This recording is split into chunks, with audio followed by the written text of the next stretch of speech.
Munisa Rizayeva haqida yana bir shoshilinch ma'lumot e'lon qilindi. So'nggi kunlarda ijtimoiy tarmoqlarda Munisa Rizayeva nomi bilan bog'liq turli xabarlar tarqalmoqda.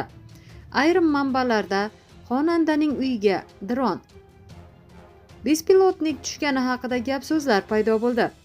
Hozircha bu holat bo'yicha rasmiy va ishonchli manbalar tomonidan aniq tasdiq bo'lmaganligi, shuning uchun tarqalayotgan ma'lumotlarga ehtiyotkorlik bilan yondashish muhim. Ma'lumki, Munisa Rizayeva nafaqat mashhur san'atkor, balki ona ham.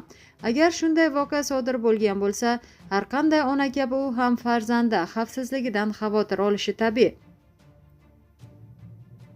Hozircha vaziyat yuzasidan rasmiy bayonot kutilmoqda. Biz esa tasdiqlanmagan xabarlarni tarqatmaslikka va faqat ishonchli ma'lumotlarga tayanishga chaqirib qolamiz. Shunday ekan, bugungi videorolikda Munisa Rizayeva o'zi va oilasi xavf ostida qolgani va Allohdan panoh so'ragani, bu vaziyatdan eson-omon chiqib olishgani, hozirgi kunda O'zbekistonda, o'z yurtimizda o'zining hovlisida bexavotir soppa-sog' ekanligini ta'kidlab video murojaat qilib chiqdi. Biz ham nima derdik? Allohga shukr qilamiz. Munisa Rizayeva sog'-salomat, farzandi, barcha yaqinlari birdamlikda ekanligidan xursandmiz. Shunday ekan, o'zingiz va atrofdagilarni ehtiyot qiling va bizni kuzatishda davom eting. Barchani Alloh o'z panohida asrasin.